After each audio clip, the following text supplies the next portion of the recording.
നമസ്കാരം. കോമഡി മസാലയുടെ ഇന്നത്തെ ഈ ചിരിക്കൂട്ടിലേക്ക് എല്ലാ പ്രിയപ്പെട്ട പ്രേക്ഷകർക്കും സ്വാഗതം. നമ്മുടെ പരിപാടിയുടെ ഭാഗമാവാൻ വേണ്ടി ഇവിടെ എത്തിച്ചേർന്നിരിക്കുന്ന പ്രിയപ്പെട്ട ഓഡിയൻസിനെ ഇങ്ങോട്ടേക്ക് സ്വാഗതം ചെയ്യുകയാണ്. പിന്നെ നമ്മുടെ രണ്ട് താരങ്ങൾ, അവരെയാണ് നമ്മൾ ഇനി സ്പെഷ്യൽ ആയിട്ട് ഇങ്ങോട്ടേക്ക് സ്വാഗതം ചെയ്യാൻ പോകുന്നത്. ഉല്ലാസ് പന്തളം ആൻഡ് ബിനു ആടിമൽ. അപ്പൊ രണ്ടുപേർക്കും സ്വാഗതം. എന്റെ ഇപ്പൊ ഒരു സിനിമ പെട്ടിലാമ്പട്ര എന്ന് പറയുന്ന റിലീസായി. ഇപ്പൊ ഒരു പടം ഞാൻ അഭിനയിച്ചോണ്ടിരിക്കുകയാണ്, സൂത്രക്കാരൻ എന്ന് പറയുന്ന സിനിമ. നല്ല ടൈറ്റിൽ, ഉല്ലാസായിട്ട് ചേർന്ന ടൈറ്റില്. അതിലൊരു പള്ളിയിൽ അച്ഛന്റെ വേഷമാണ്, ഫാദർ ആൽവിൻ. ഓ, എനിക്ക് വയ്യ. അപ്പോ ഓൾ ദി ബെസ്റ്റ്. നമ്മൾ ഇന്നത്തെ എപ്പിസോഡ് സ്റ്റാർട്ട് ചെയ്യല്ലേ? ഓക്കെ. ഫാദർ ആൽബിന്റെ ഡാൻസും ആ പടത്തിൽ നിങ്ങൾക്ക് കാണാം. ആണോ ഉല്ലാസേട്ടാ? ഇല്ല, ഡാൻസ് ഇല്ല. ഡാൻസ് ഇല്ലാത്തൊരു പ്രത്യേകതരം ഫാദറാണ്. ഓക്കെ, സോ കോമഡി മസാലയുടെ ഇന്നത്തെ എപ്പിസോഡ് ഇതാ ഇവിടെ ആരംഭിക്കുകയാണ്.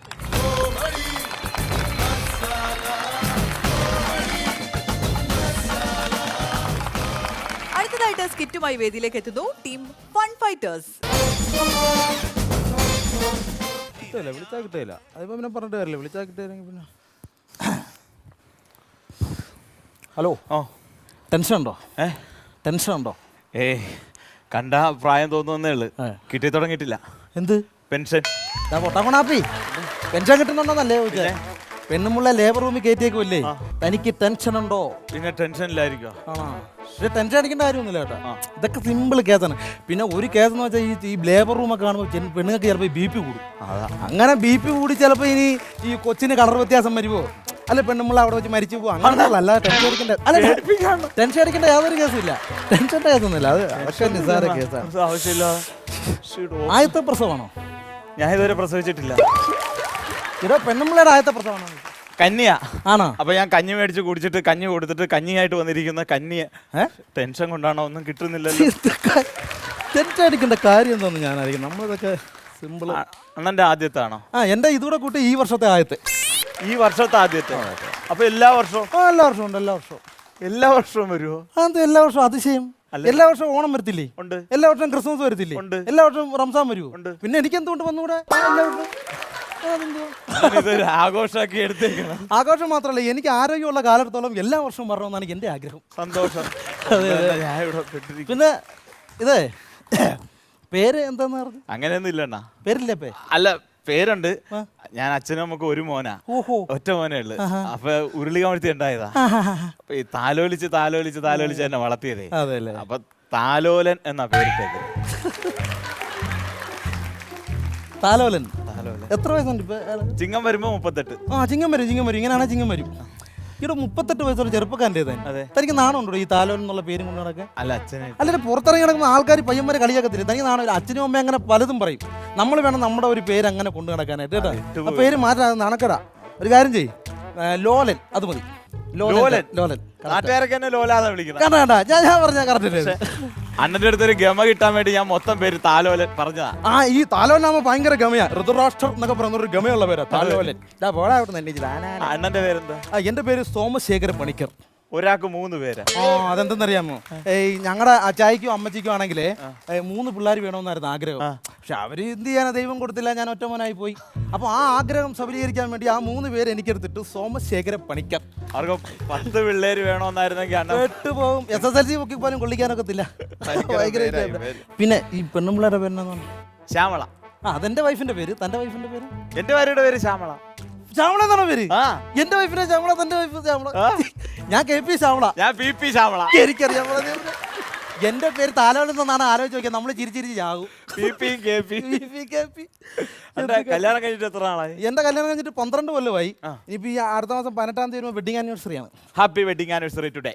അല്ല, ടുഡേ അല്ല, അന്നാ. അപ്പൊ ആ ഡേ. ഓക്കെ. എത്ര ആളെ കല്യാണം കഴിഞ്ഞിട്ട്? എന്റെ കല്യാണം കഴിഞ്ഞിട്ട് 6 മാസമേ ഉള്ളൂ. ഭാര്യക്ക് 10 മാസം. കല്യാണം കഴിഞ്ഞിട്ട് 6 മാസമേ ഉള്ളൂ, ഭാര്യക്ക് 10 മാസം.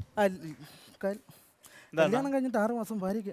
അല്ല, അതിനകത്ത് ചെറിയ കണക്കിന്റെ ചെറിയൊരു പ്രശ്നം ഉണ്ടല്ലോ. ഇത് തന്നെയാണ് തങ്കമാമൻ പറഞ്ഞത്. തങ്കമാമയാര്? എന്റെ അമ്മ. എന്റെ അമ്മയുടെ പേര് ചിന്നമ്മാമ്മ. എല്ലാ എന്നാ തങ്കമാമ എന്നോട് പറഞ്ഞു, കല്യാണം കഴിഞ്ഞിട്ട് 6 മാസമല്ലേ ഉള്ളൂ, പിന്നെ ഇവക്ക് എങ്ങനെ 10 മാസം? അതാണ് ഞാൻ ചോദിച്ചത്. അപ്പൊ കണക്ക് തെറ്റല്ലേ? പിന്നെ കണക്ക് തെറ്റല്ലേ? അപ്പൊ തന്നെ ഞാൻ അവിടെ അടുത്ത് പോയി ചോദിക്കണം. മൂക്കിന് താരം മീശയുള്ള ആണുങ്ങളാണ് ചോദിക്കണം. അതാണ് തന്നോട് പറഞ്ഞിട്ട് കാര്യമില്ല, തനിക്ക് മൂവിക്കിന് മീശയില്ല, പിന്നെ പറഞ്ഞിട്ട് കാര്യമില്ല. എന്നാലും ഞാൻ ചോദിച്ചോ. അപ്പൊ ശ്യാമള എന്നോട് പറയണേ കണക്ക് കറക്റ്റ് ആന്ന്.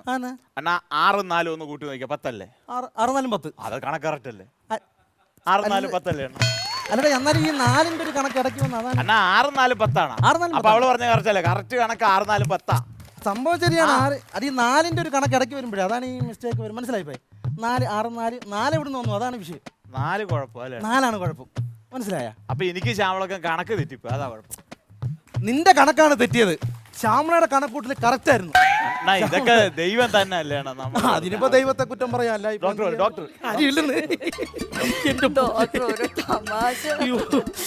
പിന്നെ ഡോക്ടറെ ട്രിപ്പിന്റെ കാര്യം എന്തായി? ട്രിപ്പിന്റെ കാര്യം നമുക്ക് ഊട്ടി വിളിച്ച് വേറെ എവിടെ വേണേലും ഓ, ആ ട്രിപ്പ് അല്ല, 17ാം വാർഡിൽ കിടക്കുന്ന രോഗിയുടെ ട്രിപ്പിന്റെ കാര്യം ചോദിച്ചു. ആ ട്രിപ്പ് പറഞ്ഞില്ല, ഞാൻ ഊട്ടിക്ക് പോണ കാര്യം ഇരിക്കുന്നു.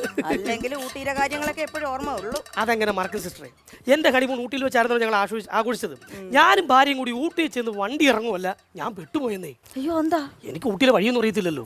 പിന്നെ എന്തോ ഒരു ഭാഗ്യത്തിന് എന്റെ ഭാര്യയ്ക്ക് ഊട്ടിയിലുള്ള സകലമാന ഊട് പഠിക്കണം അറിയാമായിരുന്നു. അങ്ങനെ ഞങ്ങൾ ഊട്ടിയിൽ കറങ്ങി അടിച്ചിങ്ങനെ നടന്ന് ഒരു ഹോട്ടലിടപ്പ് ഞാൻ റെഡി, നമുക്ക് ആ ഹോട്ടലിൽ റൂം എടുത്താലോ എന്ന് ചോദിച്ചപ്പോൾ എൻ്റെ ഭാര്യ പറയാ, അയ്യോ ചേട്ടാ ആ റൂം അവിടെ എടുക്കരുത്, അവിടെ പോലീസിന്റെ റെയ്ഡ് ഉണ്ടെന്ന്. അല്ല, അവർക്കെല്ലാം അറിയാലോ. അങ്ങനെ ഞങ്ങൾ തൊട്ടപ്പുറത്തുള്ള വേറെ ഹോട്ടലിൽ ചെന്ന് അവിടെ ചെന്ന് റിസപ്ഷനിലോട്ട് കയറുമല്ല, അവിടെ ഇരുന്ന പയ്യൻ ചാടി ഇരുന്നിട്ട് എൻ്റെ അമ്പിളിയൊക്കെ എത്ര നാളായി കണ്ടിട്ട്, കമ്പിളി നാരങ്ങ ഒരു അമ്പിളിയൊക്കെ ഇപ്പോൾ തണ്ണിമത്തം പോലെ ആയാലോ എന്ന് പറഞ്ഞു ഭയങ്കര സ്നേഹവും പറ്റും. ഞാനങ്ങ് ചമ്മി പോയെന്ന് പറ്റും, എന്നെ അവന് പരിചയമില്ലല്ലോ. അങ്ങനെ ഞങ്ങൾ റൂമിൽ ഇങ്ങനെ കിടന്ന് രാത്രി 12 മണിയപ്പോൾ എന്നെ ഹോസ്പിറ്റലിൽ നിന്ന് വിളിച്ചു. പെട്ടെന്ന് ഒരു ഓപ്പറേഷൻ ഉണ്ട്, പെട്ടെന്ന് കയറി വരാൻ പറഞ്ഞു.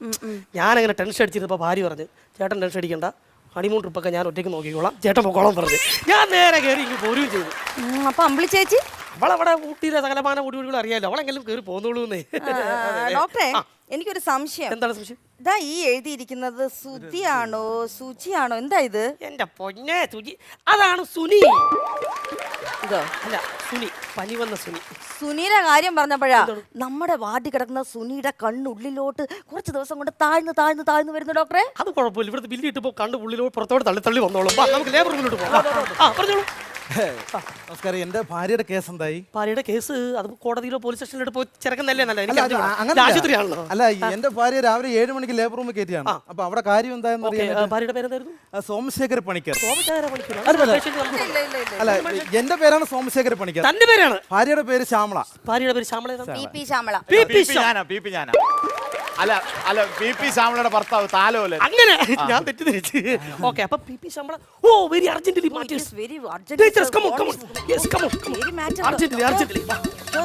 എന്ത് പണിയാ കാണിച്ചത്? നമ്മൾ ഇത്രയും ടെൻഷൻ അടിച്ച് ഇവിടെ ഇരുന്നിട്ട് അവര് അർജന്റീനയുടെ കളി കാണാൻ പോണെന്ന് പറഞ്ഞു പോയി. അർജന്റീനയുടെ കളി എന്ന് പറഞ്ഞിട്ട് അവര് അർജന്റീനയുടെ കളി കാണാൻ പോകുന്നല്ല പറഞ്ഞ. പിന്നെ തന്റെ ഭാര്യ പി ശ്യാമളക്ക് അർജന്റ് ആണ്, അവര് ലേബർ റൂമിലോട്ട് അത്യാവശ്യമായിട്ട് പോയതാന്ന് പറഞ്ഞു. എന്തായാലും കൊച്ചിന് ഞാൻ പേരിട്ട് ഇവിടെ ഇരുന്ന് ഇത്ര ആദ്യം എടുത്തപ്പോ ആണാണേലും പെണ്ണാണേലും ആദി പേരുള്ള എന്റെ പൊന്നോ. ഇത് രാവിലെ 7 മണിക്ക് ഞാൻ വന്നിരിക്കുന്നത്, ഞാൻ വെള്ളം പോലും കുടിച്ചില്ല. ഒരു ഉത്തരവാദിത്തം ഇല്ല. നമ്മൾ ഇവിടെ ഇരുന്നിട്ട് ഉത്തരവാദിത്തം. Excuse me. Yes me. തമാശ കാണിക്കുന്നോ? അയ്യോ, ഞാൻ സീരിയസ് ആയിട്ട് പറഞ്ഞ തമാശയില്ല. കൂടുതൽ വേലത്തരം കാണിക്കണ്ട. ഈ ബില്ലിലുള്ള മരുന്നൊക്കെ വാങ്ങിട്ട് വന്നേ. ഓ, എല്ലാം മേടിക്കാം. അത് ഈ ബ്രെഡും ജാമും ഇതിനകത്ത്. അത് കുട്ടിക്ക് വേണ്ടിട്ടാ. അയ്യോ, എന്റെ കുഞ്ഞു ജനിച്ചോടനെ ബ്രെഡും ജാമും ചോദിച്ചു. അയ്യോ, തന്റെ കുട്ടിയല്ല. പിന്നെ എന്റെ കുട്ടിയല്ല, എന്റെ ശ്യാമള എന്നെ ചതിച്ചു. എന്റെ കെ.പി. ശ്യാമള എന്നെ ചതിച്ചു. എന്റെ കുട്ടി. എന്റെ ദൈവമേ, എന്റെ കുട്ടി നേഴ്സറിയിൽ നിന്ന് വന്നിട്ട് വിശക്കണെന്ന് പറഞ്ഞ് അകത്തിരുന്ന് കരയുക. അതിന് വേണ്ടിട്ടാ. എന്റെ പൊന്നു സിസ്റ്ററിന്റെ കൊച്ചിന് ഞാൻ ഈ ബ്രെഡും ജാമും ഞാൻ മേടിച്ചോണ്ട് നേഴ്സറിന്നും പറഞ്ഞു.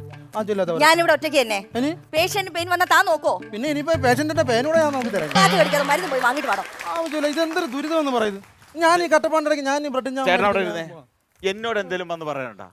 എന്തേലും പറയണ്ട എന്നോട്? എന്നോട് പറഞ്ഞിട്ട് കാര്യമില്ലെന്നറിയാം. അതുകൊണ്ടല്ല, എന്നോട് പറയത്തില്ല. ഞാൻ കാണേണ്ട രീതി കണ്ടിട്ടിരിക്കുക. അങ്ങനെ നമ്മൾ അവര് പോകുമ്പോ നമ്മളൊന്ന് ശ്രദ്ധിക്കണം. അങ്ങനെയുണ്ട്. ഇത് നമ്മുടെ ഭാര്യയല്ലേ അകത്ത് കിടക്കുന്നത്. നമ്മളൊന്ന് നോക്കി, നമ്മൾ സിസ്റ്റർമാരും ശ്രദ്ധിക്കണം. അവരാ നോക്കണം. പോകുമ്പോ നമ്മളൊന്ന് ശ്രദ്ധിച്ചൊന്ന് ഗവനിച്ചൊന്ന് നോക്കിയാൽ മതി. അല്ല, ഇത് എനിക്കറിയാം. കാരണം ഞാൻ ഈ ഹോസ്പിറ്റലിൽ ആദ്യമായിട്ടായതുകൊണ്ട് എനിക്ക് ഇവിടുത്തെ ഒരു രീതി വരുന്നുണ്ട്. ശ്രദ്ധിച്ചാൽ മതി. വേറെ കുഴപ്പമൊന്നുമില്ല. പി തൂക്കുപാത്രത്തില് കഞ്ഞിയൊക്കെ വാങ്ങിച്ചു വെക്കണം കേട്ടല്ലോ. ഓക്കെ.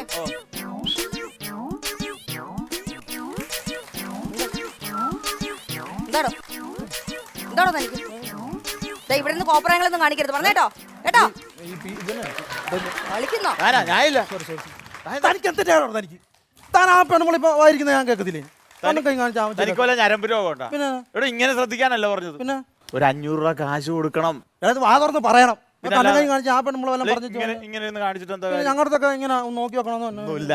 അവര് ഡോക്ടർ ഇല്ലാത്തപ്പോ പരുന്ത് പറക്കണ പോലെ ഇവിടെ കിടന്ന് പറക്കണ കേട്ട. വരുമ്പോ ഒരു 500 രൂപ കാശം കൊടുത്താൽ അത്ര കേസേ ഉള്ളൂ. അത്രേ ഉള്ളൂ. അത് പറയണ്ട ഇത് ഞാൻ ദേ മുണ്ടൊക്കെ റെഡിയാക്കി വെച്ചിട്ടുണ്ടോ? ഉള്ള മുണ്ടുണ്ട്, ഇത് ഊരിയാണേലും തരാം. കാര്യം നടന്നു കിട്ടിയാ മതി. എന്റെ പൊന്നോ. ഹലോ സിസ്റ്ററെ, ഇതിരിക്കട്ടെ. എന്താ ഇത്? ഇതൊരു 500 രൂപ ഇരിക്കട്ടെ. ഞാൻ തന്നോട് പൈസ ചോദിച്ചോ? അല്ല എന്റെ ഒരു സന്തോഷത്തിന് ഞാൻ പൈസ ചോദിച്ചോടോ? അല്ല ഞാൻ ഈ ബി പി താൻ എന്നെ സ്വാധീനിക്കാൻ നോക്കുന്നോടോ? ഞാൻ അങ്ങനെ എന്റെ കുടുംബത്തിന് മര്യാദരാക്കോടോ താൻ? ഇല്ല, ഞാൻ അങ്ങനെ എന്റെ അടുത്ത് ഇങ്ങനെയുള്ള വേലകളൊന്നും കാണിക്കരുത് പറഞ്ഞേട്ടോ. ഇല്ലല്ലോ, എന്താ? നിങ്ങൾ എന്താ എന്നെ കുറിച്ച് വിചാരിച്ചു വെച്ചിരിക്കുന്നേ? ഒന്നുമില്ല. കൊള്ളാലോ. ഒരു പ്രശ്നം. ആഹാ. അട്ടിച്ചിന്റെ കാരണം ഞാൻ പിടിക്കാം. ഞാൻ എന്ത് ചെയ്ത്? നിനക്ക് എന്തിനു സുഖമാണ് എനിക്ക്? ഇവിടെ തനിക്ക് ഭ്രാന്താണോ? തനിക്ക് വിവരം ഉണ്ടാ? ഇവിടെ ഈ ഹോസ്പിറ്റലിൽ എന്തോരം ക്യാമറ ഇരിക്കണത്. ഇതിന്റെ മുമ്പിൽ കൂടെ കാശ് കൊടുത്താൽ അവര് മേടിക്കുവാ. എന്തൊരു മണ്ടത്തരം ഞാൻ കാണിച്ചെന്നാലും ഇതിനൊരു ഒളിവും മറയൊക്കെ വേണം. ഉളിവും പറയാൻ വേണം. പിന്നെ ഒരു മറയത്ത് കൊടുക്കണ്ടേ? അത് ഒരു പറയണ്ടേ? ഞാൻ പറയാം ഞാനിവിടെ ആദ്യമാണ് തനിക്ക് എനിക്ക് പൊക്കോ മണ്ണൊക്കെ ഉള്ള അതേ ഒരു മറയത്ത് കൊടുക്കണം. ഓക്കെ ഓക്കെ ഓക്കെ ഓക്കെ പിന്നെ അവിടെ വെറുതെ ഒരു മറ വേണം. അത്ര അത്രേ ഉള്ളൂ. ഓക്കെ കൊടുത്തോ. വരട്ടെ വരട്ടെ വരട്ടെ കൊടുക്കാം.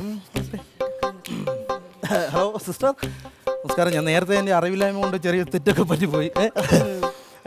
ഫ്രീ ആണെങ്കിൽ ആ എക്സ്റേ റൂമിൻ്റെ അവിടം വരെ ഒന്ന് വരാമോ?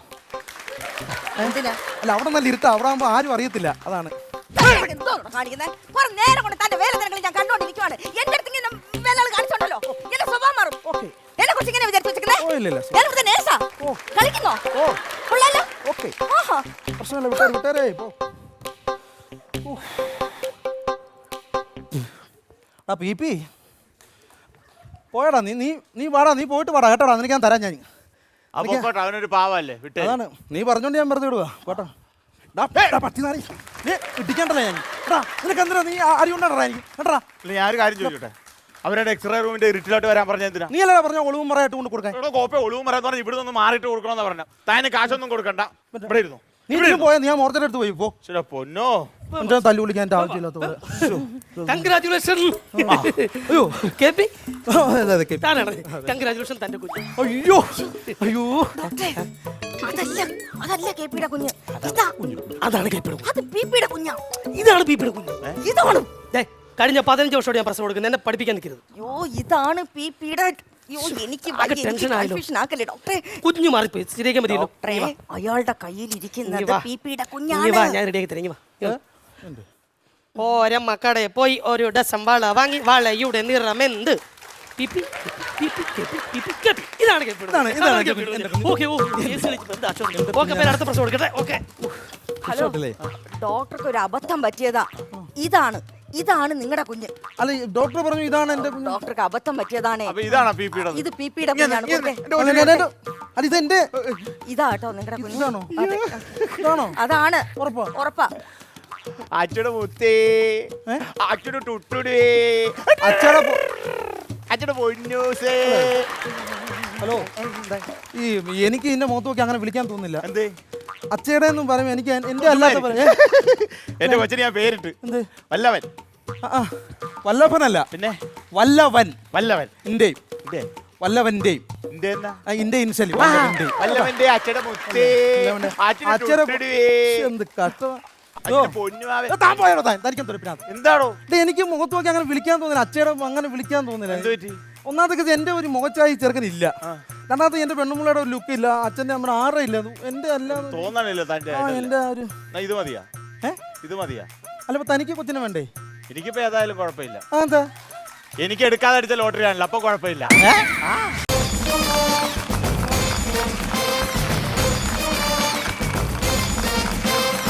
അടിപൊളി. സോ നമ്മൾ വീണ്ടും ഒരു എന്താണ് ഒരു ആശുപത്രി പ്രസവ വാർഡ് ഒക്കെ കണ്ടു. ഇങ്ങനെ രണ്ട് ഭർത്താക്കന്മാരുടെ ആദിയും പരവേശവും ഒക്കെ കണ്ടു. നമ്മൾ പലപ്പോഴും ഇതൊക്കെ നമ്മൾ കണ്ടിട്ടുള്ളതാണ്. ഇതിന്റെ ഹ്യൂമറസ് ആയിട്ടുള്ള വേർഷൻസ് ഒക്കെ നമ്മൾ കണ്ടിട്ടുള്ളതാണ്. പക്ഷെ അത് എങ്ങനെ ഡിഫറെന്റ് ആയിട്ട് പ്രസന്റ് ചെയ്യുക എന്നുള്ളതാണ് അടിപൊളിയാക്കുന്നത്. അല്ലെ ഇത് ശരിക്കും ഇങ്ങനെ ഒരു സിറ്റുവേഷൻ ഫേസ് ചെയ്തപ്പോ എന്തായിരുന്നു അവസ്ഥ? അല്ല ശരിക്കും നമുക്ക് റിയൽ ലൈഫില് ടെൻഷൻ ഉണ്ടാവുമല്ലോ, തീർച്ചയായിട്ടും ടെൻഷൻ ഉണ്ടാവും. അപ്പൊ ഇങ്ങനെയൊക്കെ തന്നെ ആയിരുന്നോ? പിന്നെ ഭയങ്കര ടെൻഷനല്ലേ. എനിക്ക് ഞാന് ഡോക്ടർ 9ാം മാസം ചെക്കപ്പിന് കൊണ്ടുപോയതാ. ഡോക്ടറെയോ? അല്ല എന്റെ വൈഫിനെ ഡോക്ടറെ അല്ല കാണിക്കാൻ. അങ്ങനെയല്ലേ പറഞ്ഞേ, ഡോക്ടറെ 9ാം മാസം ചെക്കപ്പിന്. ഡോക്ടർ നേരത്തെ ചെക്കപ്പ് കഴിഞ്ഞാണ്. അപ്പോൾ വൈഫിനെ ചെക്കപ്പിന് കൊണ്ടുപോയപ്പോൾ ഡോക്ടർ പറഞ്ഞു, ഇത് വെച്ച് നോക്കിയിട്ട് പറഞ്ഞു എന്നെ നോക്കും. ഞാൻ എന്ത് പറ്റി? അല്ല ഒന്നുമില്ല, ഒന്നും പേടിക്കാനില്ല. പിന്നെ വെച്ചിട്ട് എന്ത് പറ്റി? അല്ല കുഞ്ഞിന് ചെറിയൊരു അനക്കക്കുറവുണ്ടോ ഡൗട്ടുണ്ട്, ഒരു കാര്യം നമുക്ക് സിസേറിയൻ ചെയ്തേക്കാന്ന് പറഞ്ഞു. ഞാൻ പറഞ്ഞു ആയിക്കോട്ടെ കുഴപ്പമില്ല ചെയ്തോ. അപ്പോൾ ഞാൻ പറഞ്ഞാൽ വീട്ടിൽ പോയിട്ട് ഞാൻ പൈസയൊക്കെ അറേഞ്ച് എത്രയുണ്ട് അപ്പോൾ എടുത്തുകൊണ്ട് വരണമല്ലോ. അപ്പോൾ പോയിട്ട് അപ്പോൾ കുഴപ്പമില്ല താമസം ഉണ്ടെങ്കിൽ ഞാൻ കയറ്റുമ്പോഴത്തേന് വന്നാന്ന് പറഞ്ഞു. ഞാൻ വീട്ടിൽ പോയിട്ട് തിരിച്ചു വന്നപ്പോൾ എൻ്റെ ശ്യാം ഒന്നും കൊണ്ട് പറഞ്ഞേ. ഓക്കെ ഞാൻ വിളിച്ചപ്പോൾ കൊച്ചിനടുത്ത് കൈ തന്നു. സമയം കിട്ടിയില്ല. സമയം കിട്ടിയില്ല, അതിനുള്ള സമയം അവർ തന്നില്ല എന്നുള്ള. സാരമില്ല, better luck next time. Okay okay, അപ്പോൾ എങ്ങനെയുണ്ടായിരുന്നു? എന്ത് പറയണു ബിനു ചേട്ടാ? എല്ലാവരും ഭയങ്കര അടിപൊളിയായിട്ട് കളിക്കുന്ന ഒരു ആർട്ടിസ്റ്റുകളാണ്. അതിന് പ്രത്യേകിച്ച് അവർക്ക് സിറ്റുവേഷൻ ഒന്നും പറഞ്ഞു കൊടുക്കണ്ട, ചുമ്മാ കയറ്റി വിട്ടാൽ മതി. ചുമ്മാ കയറ്റി വിട്ടാൽ മതി. ഇവിടുത്തെ ടെൻഷൻ പ്രസവ വാർഡിൻ്റെ ഫ്രണ്ടിലിരിക്കുന്ന ടെൻഷൻ ആണെങ്കിലും ഐറ്റം കളിക്കുന്നതിൻ്റെ ടെൻഷൻ ഇങ്ങടെ ആയപ്പോൾ ഇത് അടിപൊളിയായിരുന്നു. ഡോക്ടറൊക്കെ അടിപൊളിയായിരുന്നു. പിന്നെ സന്ധ്യയുടെ നേഴ്സ് നല്ല രസമായിരുന്നു. പിന്നെ ഏറ്റവും പ്രത്യേകത എന്ന് വെച്ചാൽ ഒരു 5 മിനിറ്റ് അല്ലെങ്കിൽ ഒരു 2 സെക്കൻഡ് പോലും ഇവർ ലാഗ് അടുപ്പിച്ചില്ല. പറയുന്നതെല്ലാം കൗണ്ടറുകൾ അടുപ്പിച്ചിട്ടുള്ള സ്കിറ്റായിരുന്നു. അടിപൊളി സ്കിറ്റായിരുന്നു, സൂപ്പറായിരുന്നു. Thank you. ചേട്ടാ നല്ല സ്കിറ്റായിരുന്നു, അടിപൊളി സ്കിറ്റായിരുന്നു. ഈ പറഞ്ഞതുപോലെ തന്നെ ഈ ഭാര്യ പ്രസവിക്കാനായിട്ട് ലേബർ റൂമിൽ കിടക്കുമ്പോൾ ഭർത്താവിൻ്റെ ടെൻഷൻ അത് വളരെ കറക്റ്റായിട്ട് രാജേഷ് പാണവള്ളി അവതരിപ്പിച്ചു. പിന്നെ അതുകൂടാതെ അദ്ദേഹത്തിൻ്റെ കഥാപാത്രത്തിനകത്തൊരു നിഷ്കളങ്കതയും കൂടി ഉണ്ടായിരുന്നു. അത് അത് ശരിക്കും വർക്കൗട്ടായി. ഞാൻ സത്യത്തിൽ എനിക്ക് 2 മക്കളുണ്ട്, 2 ആൺമക്കളാണ്. ഇതുവരെ ഞാൻ ഇങ്ങനെ ഇരുന്ന് ടെൻഷൻ അടിച്ചിട്ടില്ല. ആ 2 പ്രസവത്തിൽ ഞാൻ ടെൻഷൻ അടിച്ചിട്ടില്ല. ഇല്ലായിരുന്നു, പ്രോഗ്രാമിലായിരുന്നു. പക്ഷെ എനിക്കൊരു വിഷമമുണ്ടായൊരു കേസുണ്ട്. ഞാനിങ്ങനെ പരിപാടി കഴിഞ്ഞ് രാവിലെ പുല്ലാടെന്ന് പറയുന്ന ഒരു സ്ഥലത്താണ് അന്നത്തെ ട്രൂപ്പിൽ, നമ്മൾ ഹൈനസിൽ അവിടെ പരിപാടി ബൈക്ക് കൊണ്ട് വെച്ചിട്ട് ട്രൂപ്പിൻ്റെ വണ്ടിയിൽ പോയിട്ട് തിരിച്ചു വരുമ്പോഴാണ് അറിയുന്ന എനിക്കൊരു മകനുണ്ടായി എന്ന് പറഞ്ഞ് ഞാൻ ആ സന്തോഷത്തിൽ കേട്ട് വരുമ്പോൾ അന്ന് ഹർത്താൽ ദിവസമായിരുന്നു. ആ ജംഗ്ഷൻ്റെ അവിടെ വെച്ച് ഈ പാർട്ടിക്കാർ എൻ്റെ ബൈക്ക് തടഞ്ഞു നിർത്തിയിട്ട് കാറ്റടിച്ചു വിട്ടു. കാറ്റടിച്ചു. എനിക്ക് ഭയങ്കര സങ്കടവും, ആഹാരം പോലും കഴിച്ചിട്ടില്ല. പരിപാടി കഴിഞ്ഞ് രാവിലെ വരിക. ഞാൻ പറഞ്ഞിട്ട് പൊന്നു ചേട്ടാ ഞാൻ ആഹാരം പോലും കഴിച്ചിട്ടില്ല, വിശന്നിട്ട് നിൽക്കാൻ വയ്യ. അങ്ങനെ ഒരാൾ പറഞ്ഞു ഡാ കഴിക്കല്ലേ, പകുതി കാറ്റുമായിട്ടാണ് ഞാൻ പോയത്. പകുതി കാറ്റായപ്പോഴത്തേക്ക് ഒരാൾ വന്ന് തടഞ്ഞു നിർത്തിയത് കൊണ്ട് പോകാൻ പറ്റി. അങ്ങനെയാണ് ഞാൻ എൻ്റെ ആത്മാവുമായിട്ട് പോകണം. 2 കാര്യങ്ങൾ. ഒന്നാമത്തെ കാര്യം എന്ന് പറഞ്ഞാൽ കുഞ്ഞിനെ കാണണം എന്നുള്ളൊരു ജിജ്ഞാസയും, അതുകൂടാതെ തന്നെ വിശപ്പ്, പിന്നെ വണ്ടി തടഞ്ഞു നിർത്തി അത് കത്തിച്ച് കളഞ്ഞായിരുന്നല്ലോ എന്നുള്ളൊരു പേടി. അങ്ങനെയായിരുന്നു എൻ്റെ ഒരു അനുഭവം. ചില ടീമുകളൊക്കെ വന്നേച്ച് പറയും കൊച്ചിൻ്റെ മുഖത്ത് ഇത് അച്ഛൻ്റെ മുഖം തന്നെ, ചൈനക്കാരൻ്റെ വിട്ടായിരിക്കും ഇരിക്കണത്. അത് മൂക്കൊക്കെ പിടിച്ച് 90 കഴിയുമ്പോഴായിരിക്കും ഒരു മനുഷ്യക്കൊല. അച്ഛനെ വാർത്ത് വെച്ചേക്കാന്ന്. അത് അച്ഛൻ്റെ വീട്ടുകാർ വരുമ്പോഴാട്ടോ. ഇനി അമ്മയുടെ വീട്ടുകാർ ഇത് ഇവള് തന്നെയാട്ടോ അല്ലേ. എന്തായാലും മൊത്തത്തിൽ അടിപൊളിയായിരുന്നു, സൂപ്പർ. പിന്നെ ഷൈജു നന്നായിട്ട് ചെയ്തു. പിന്നെ ഏറ്റവും ഒരു പ്രത്യേകത എന്ന് പറഞ്ഞാൽ ഇതിനകത്ത് ആരും ഇല്ലായിരുന്നു, 4 പേര് മാത്രം നിന്നുകൊണ്ട് വളരെ മനോഹരമായിട്ടാണ് ചെയ്തത്. സന്ധ്യയൊക്കെ നല്ല സൂപ്പറായിട്ട് പെർഫോം ചെയ്യുന്ന ആർട്ടിസ്റ്റുകളാണ് നമ്മൾ ഒരുപാട് തവണ കണ്ടിട്ടുള്ള. ഒരു അടിപൊളി സൂപ്പർ. ചുരുക്കി പറഞ്ഞാൽ ഒരു മകേഷിൻ്റെ പ്രതികാരം, ഒരു ആക്ഷൻ ഹീറോ ബിജു എന്നൊക്കെ പറഞ്ഞൊരു അവകാശവാദങ്ങളൊന്നും ഇല്ലാത്ത നല്ല ഒരു skit, super skit. Thank you. Very good. അപ്പോൾ നമുക്കിനി ഓഡിയൻസിനോട് ചോദിക്കാം, ഇന്നത്തെ ഇവരുടെ ഒരു പെർഫോമൻസിന് നിങ്ങൾക്ക് എല്ലാവർക്കും ഇഷ്ടമായില്ലേ? എങ്ങനെയാണെങ്കിൽ എത്ര സ്റ്റാർസ് കൊടുക്കാം? 4 സ്റ്റാർസ് ആണ്. 4ഉം 5ഉം ഒക്കെ ഉണ്ട് ഇടയ്ക്ക്, പക്ഷേ മെജോറിറ്റി ആണ് നമ്മൾ നോക്കുക. അതുകൊണ്ട് 4 സ്റ്റാർസ് ആണ് ഇന്നത്തെ നിങ്ങളുടെ പെർഫോമൻസിന് നമ്മുടെ ഓഡിയൻസ് തന്നിരിക്കുന്നത്. കൺഗ്രാറ്റുലേഷൻസ്. സോ ഇവരുടെ ഈ സമ്മാനങ്ങൾ ഹാൻഡ് ഓവർ ചെയ്യാൻ വേണ്ടിയിട്ട് ബിനു ചേട്ടനെയും ഉല്ലാസ് ചേട്ടനെയും വേദിയിലേക്ക് സ്വാഗതം ചെയ്യുകയാണ്.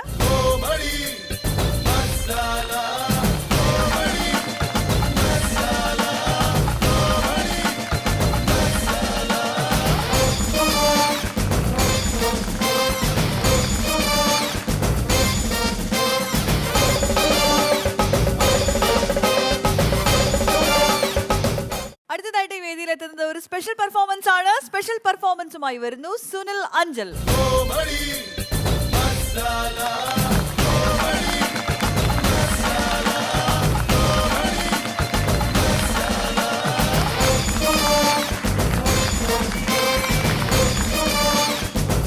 നമസ്കാരം സുനിൽ.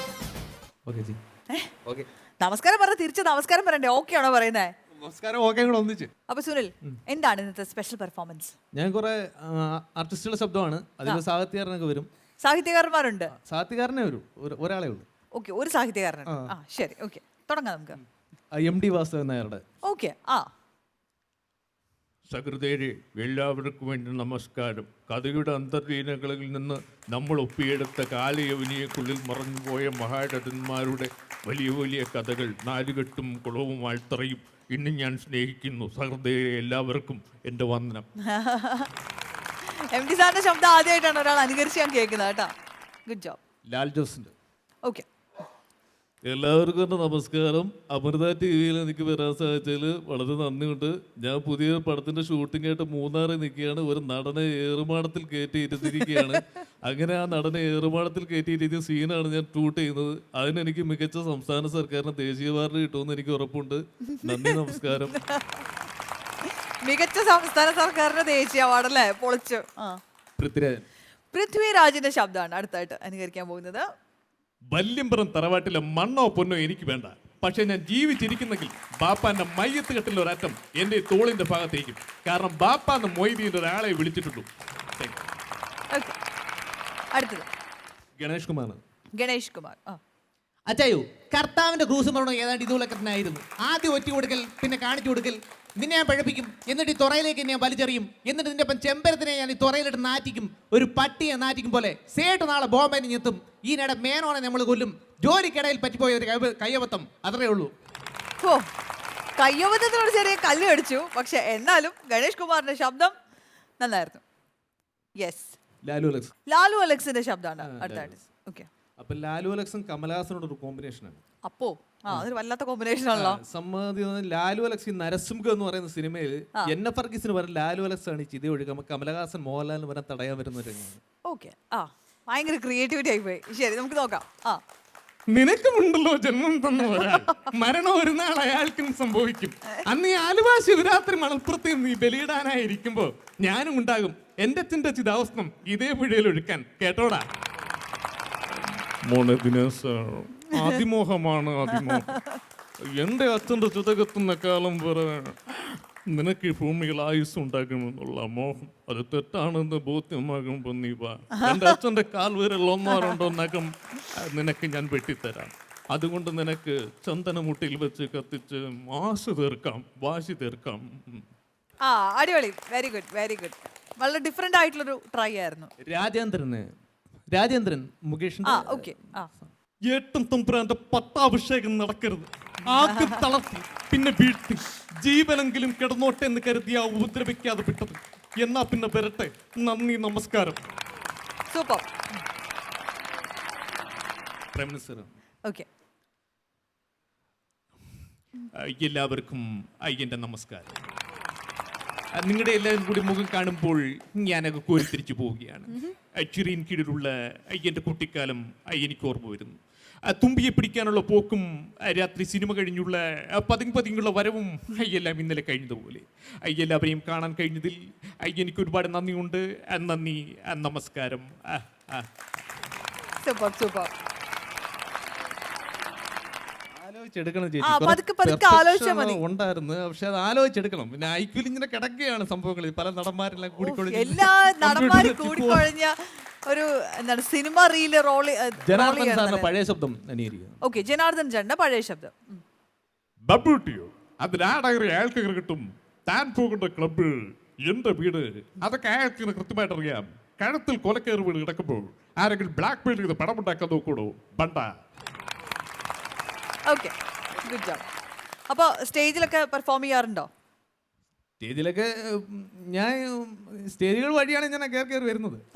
കേറി ഇപ്പൊ ഈ ഫ്ലോറിൽ വന്ന് നിൽക്കുകയാണ് അല്ലേ? സ്റ്റേജിലൊക്കെ ചെയ്യുന്നുണ്ട്. വന്ന സമയത്ത് ഇങ്ങോട്ട് കയറി വന്ന സമയത്ത് ഇത്ര കോൺഫിഡൻസ് ഉണ്ടായിരുന്നില്ല കേട്ടോ. കുറച്ച് സമയം ഇവിടെ നിന്ന് കഴിഞ്ഞപ്പോഴേക്കും അത് ക്ലിയർ ആയി വരുന്നുണ്ട്. അതാ എന്റെ നേച്ചർ അതാണ്. ചില സമയത്ത് കോൺഫിഡൻസ് കൂടും, ചില സമയത്ത് കുറയും. ഒരു ഇലക്ട്രോണിക് യന്ത്രം പോലെയാണ്. ഓഹോ, ഒരു ഇലക്ട്രോണിക് വിനിച്ചേട്ടാ എന്ത് പറയുന്നു ഈ ഇലക്ട്രോണിക് യന്ത്രത്തിനോട്? ഇലക്ട്രോണിക് യന്ത്രം എന്ന് പറഞ്ഞ് ശരിയാണ്. ഇലക്ട്രോണിക് യന്ത്രം സ്വിച്ച് ഇട്ട് കഴിഞ്ഞാൽ പറന്ന് പണിയെടുക്കും. അതെ അതെ. വോൾട്ടേജ് കുറഞ്ഞാൽ അതിനനുസരിച്ച് പണിയെടുക്കും. അതുപോലെയാണോ ഉദ്ദേശിച്ചത്? അല്ല, വോൾട്ടേജിന്റെ ക്ഷാമമൊന്നും വരത്തില്ല. വോൾട്ടേജിന്റെ പ്രശ്നമൊന്നുമില്ല, ഇതുവരെ ഉണ്ടായിട്ടില്ല. അല്ല, കയറി വന്നപ്പോൾ വോൾട്ടേജിന് പ്രശ്നം ഉണ്ടായിരുന്നു അല്ലേ? ചെറുതായിട്ടൊക്കെ. കുഴപ്പമില്ല. അപ്പോൾ ഏത് പ്രസ്ഥാനത്തിൽ വർക്ക് ചെയ്യുന്നുണ്ടോ? ഞാനൊരു കടയിൽ ജീവിതമാർഗത്തിന് വേണ്ടി ഒരു കടയിൽ നിൽക്കുകയാണ്. എൻ്റെ കട തന്നെയാണ്. അതെ. അപ്പം നിങ്ങൾ ഈ പ്രോഗ്രാം ചെയ്യുന്നു എന്ന് പറഞ്ഞ പ്രോഗ്രാം ചെയ്യാൻ രാത്രി കാലങ്ങളിലൊക്കെ പോകും. പിന്നെ പകലൊക്കെ കടയിരിക്കും.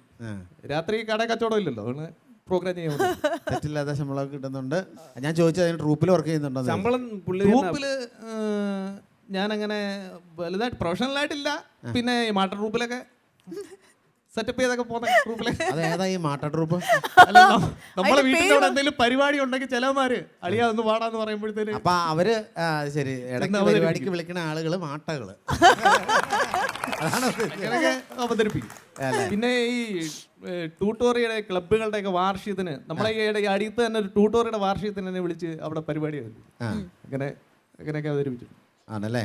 അല്ല, നിങ്ങളിപ്പോ എത്ര പേരുണ്ട് അടങ്ങുന്ന ടീമാണ് പ്രോഗ്രാമിന് പോയിക്കൊണ്ടിരിക്കുന്നത്? എൻ്റെ കൂടെ ഒരു 2-3 പേരുണ്ട് സുഹൃത്തുക്കള്. എപ്പോഴും കാണത്തില്ല, ഈ പരിപാടി അവതരിപ്പിക്കാൻ വരും മാത്രം സുഹൃത്തുക്കൾ. അവർക്കും പരിപാടി കഴിഞ്ഞാൽ അവരൊപ്പം പൊങ്കും. അതെ, അത് കൂടുതലും പരിപാടി വിജയിക്കാറാണോ അതോ? അപ്പൊ വിജയിക്കാറുണ്ട്. വിജയിക്കാറുണ്ട്. അപ്പൊ ഇടയ്ക്കൊക്കെ അല്ല, അത് വല്ലപ്പോഴും ഏത് പട്ടാളക്കാരനും ഒരു വടിയൊക്കെ കൊള്ളുന്നതാണ്. ഏത് പട്ടാളക്കാരനും ഒരു വടിയൊക്കെ കൊള്ളുമല്ലോ. നന്നായിരുന്നു. കാരണം വെച്ചാൽ പ്രത്യേകത വെച്ചാൽ നമ്മൾ എക്സ്പീരിയൻസ് ആയിട്ട് പ്രൊഫഷണലായിട്ട് പോകുന്ന ആർട്ടിസ്റ്റുകൾ പോലും ഇപ്പം ജനാർദ്ദനൻ എന്ന് പറയുമ്പോൾ തന്നെ എന്തപ്പോട്ടെ എന്നൊക്കെ പറയാറ്.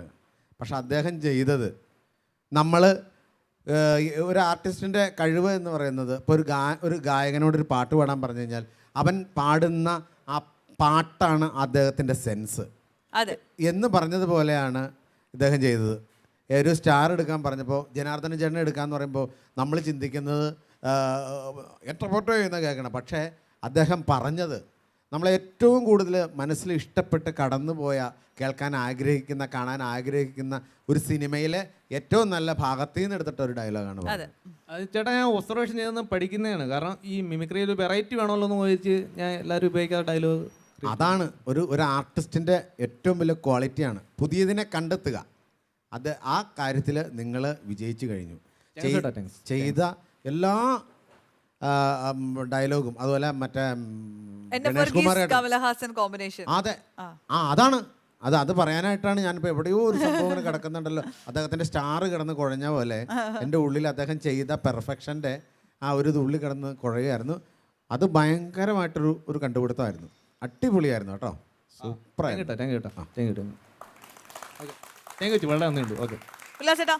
ഒന്നും പറയല്ല, സൂപ്പർ. എല്ലാം പറഞ്ഞു കഴിഞ്ഞു ഇവിടെ. വിശദമായിട്ട് അടിമാലി പറഞ്ഞു കഴിഞ്ഞു. പിന്നെ എനിക്ക് വലിയൊരു സന്തോഷം എന്ന് പറഞ്ഞു കഴിഞ്ഞാൽ സുനിലല്ലേ, സുനിലിൻ്റെ ശബ്ദം കേട്ടപ്പോൾ ഞാനൊരു എൻ്റെ ഒരു പ്രിയപ്പെട്ട കൂട്ടുകാരൻ അരുൺ വെഞ്ഞാറമൂടിനെ ഞാൻ ഈ അവസരത്തിൽ ഓർത്തു. കാരണം കറക്റ്റ് കണ്ണടച്ചിരുന്ന അരുണ് സംസാരിക്കുന്ന പോലെ എനിക്ക് ഫീൽ ചെയ്തു. എനിക്ക് വളരെ വിഷമം ഉണ്ടാക്കി ആ ചേട്ടൻ്റെ മരണം. എനിക്ക് ഭയങ്കര ഇഷ്ടപ്പെട്ട ആർട്ടിസ്റ്റായിരുന്നു. അതെ, സംഭാഷണ ശൈലിയും ആ സൗണ്ടും ഏകദേശം അരുണിനെ ഓർമ്മിപ്പിച്ചെന്നെ. അദ്ദേഹത്തിന് ഈ സമയം ഓർക്കാൻ നല്ലൊരു കാരണമായത് വളരെ സന്തോഷം. അടിപൊളിയായിരുന്നു കേട്ടോ. പെർഫോമൻസ് എല്ലാം അടിപൊളിയായിരുന്നു. സൂപ്പർ. Thank you. പൊട്ടിയ താലി ചരടുകൾ കാണാം, പൊട്ടാമധ്യ കുപ്പികൾ കാണാം, പലിശ പട്ടിണി പടികേറുമ്പോൾ പുറകിലെ മാവിൽ കയറുകൾ കാണാം. മങ്ങിയ കാഴ്ചകൾ കണ്ടുമടുത്തു, കണ്ണടകൾ വേണം, കണ്ണടകൾ വേണം. ഒരെണ്ണം എനിക്ക് വേണം. എന്നതാ? കണ്ണട എനിക്ക് ഓർമ്മ. കണ്ണട കച്ചവടക്കാരനാണോ? അയ്യോ, കണ്ണട കച്ചവടക്കാരനല്ല. ഞാൻ കണ്ണട എന്ന് പറഞ്ഞ കവിത ചൊല്ലിയതാണ്. ഓ, കവിത ചൊല്ലിയതാണോ? എന്നെ മനസ്സിലായില്ലേ? ഇല്ല. ഞാൻ പ്രശസ്ത കവി കറമ്പനട്ട.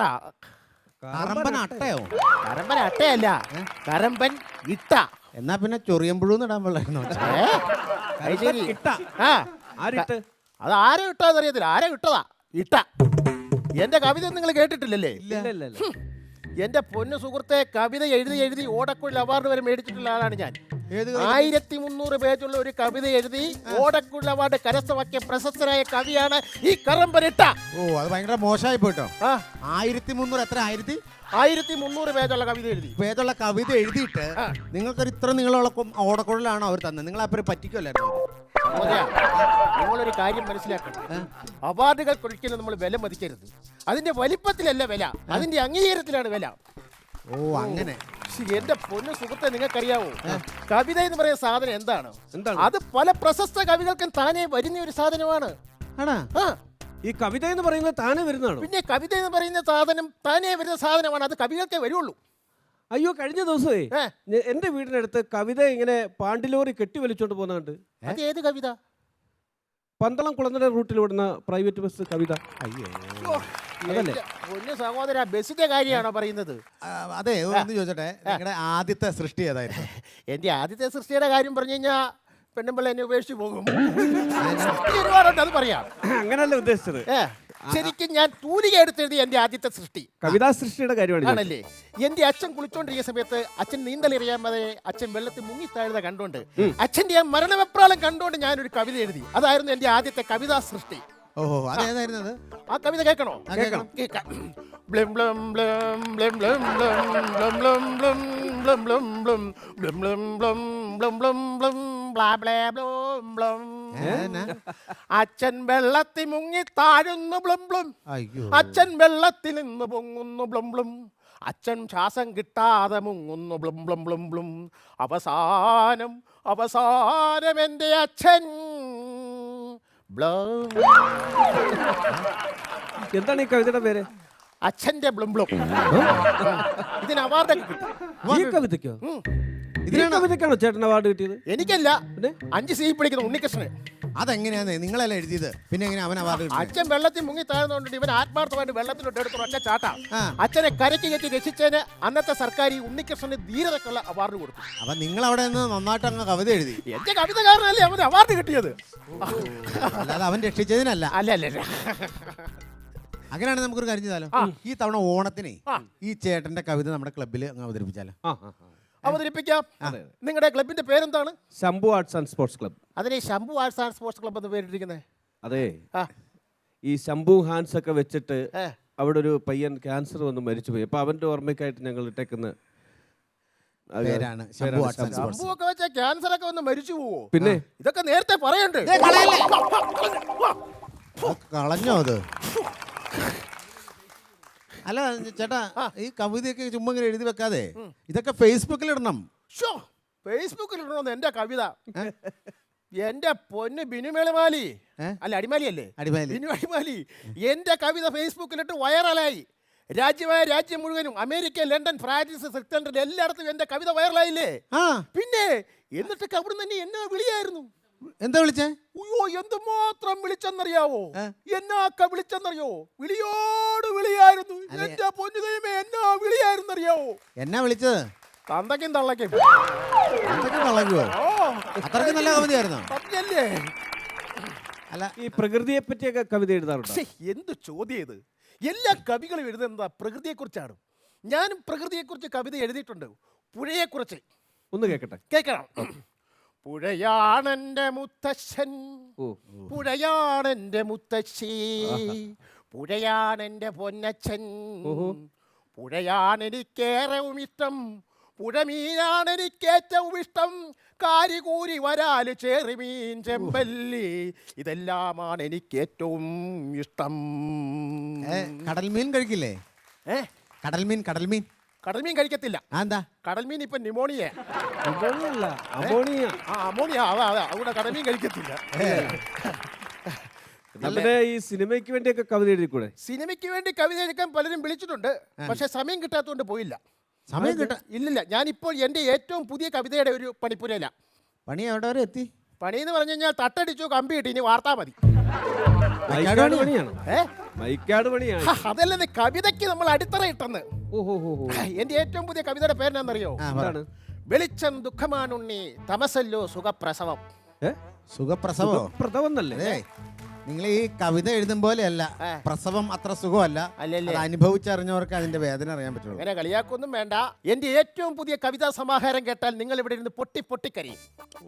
പിന്നെ ഭയങ്കര പൊട്ടിക്കരച്ചിൽ. എന്താ കവിതയുടെ പേരെന്താണ്? എന്റെ പുതിയ കവിതയുടെ പേരാണ് മരം ഒരു വരമാണ്. അത് കൊള്ളാം, പേര് കൊള്ളാം കേട്ടോ. പിന്നെ മരം എന്ന് പറഞ്ഞാൽ എന്താണ്? മരം എന്ന് പറഞ്ഞാൽ പ്രകൃതിയാണ്, പ്രകൃതി അമ്മയാണ്. മരമുണ്ടെങ്കിലേ മഴയുള്ളൂ, മഴയുണ്ടെങ്കിലേ മഞ്ഞുണ്ടൂ, മഴയുണ്ടെങ്കിലേ വെള്ളമുണ്ടൂ, വെള്ളം ഉണ്ടെങ്കിലേ നമുക്ക് ഡൈല്യൂട്ടായിട്ട് സാധനം അടിക്കാൻ പറ്റുള്ളൂ. പിന്നെ അപ്പൊ മരം എന്ന് പറയുന്നത് അത്രയും വലിയൊരു സംഭവമാണ്. മരം വെച്ച് പിടിപ്പിക്കുക, മരം വളപ്പിക്കുക, മരം വളർത്തുക. നിങ്ങൾക്കറിയാവോ, ഓരോരുത്തരും ഈ മരത്തിന്റെ പൊക്കത്ത് കൊണ്ട് ഫ്ലെക്സ് അടിക്കുമ്പോഴും ആണി അടിക്കുമ്പോഴും എന്റെ നെഞ്ചത്തടിക്കുന്ന പോലെ എനിക്ക് തോന്നുന്നത്. അത്രയ്ക്ക് സ്നേഹമാണ്. അത്ര സ്നേഹമാണ് എനിക്ക് മരത്തിനോട്. നിങ്ങൾ തന്നെ ഒരു മരം മുറിക്കാൻ നേരം നമ്മൾ ചെന്ന് എന്തൊക്കെ അനുവാദങ്ങൾ ചോദിക്കണം എന്നറിയോ? മരത്തിലിരിക്കുന്ന കിളികളോട് അനുവാദം ചോദിക്കണം, അതിന് ഉറുമ്പിനോട് അനുവാദം ചോദിക്കണം, ഇലകളോട് അനുവാദം ചോദിക്കണം, അതിലെ കായ്കനികളോട് അനുവാദം ചോദിക്കണം. എന്തിനാ മരത്തിലൊരു പുഴുവുണ്ടെങ്കിൽ ആ പുഴുവിനോട് പോലും അനുവാദം ചോദിച്ചിട്ട് പുഴുവിനോട് അനുവാദം ചോദിക്കണേ, എന്നിട്ടേ മരം മുറിക്കാൻ പറ്റുള്ളൂ. ആണോ? അല്ല ഈ മരം വെട്ടുമ്പോ പുഴു ഇങ്ങനെ തല്ലി കളിച്ച് വീഴൂല്ലേ? അല്ല, മരം നമ്മളാണ്, പ്രകൃതിയാണ് മരം.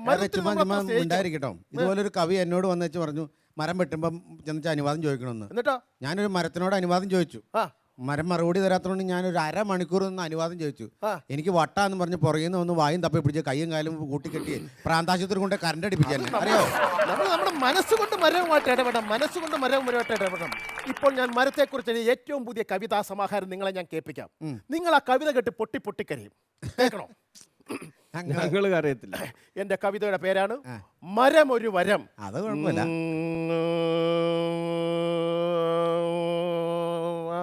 പൂജ ചെയ്യാൻ പോവാണോ? ഹലോ, എപ്പോ ആണോ? ഞാനിപ്പോ അങ്ങോട്ട് വരാം. എന്നാ പറ്റിയേ? ഞാനിപ്പോ അങ്ങോട്ട് വരാമെന്ന്. എന്താ വിഷയം? എന്താ? എന്റെ വീടിന്റെ മേളിലോട്ടൊരു മരം മറിഞ്ഞു വീണെന്ന് ഞാൻ എത്ര നാളായിട്ട് പറയുന്ന മരം മുറിച്ച് കളയണമെന്ന്.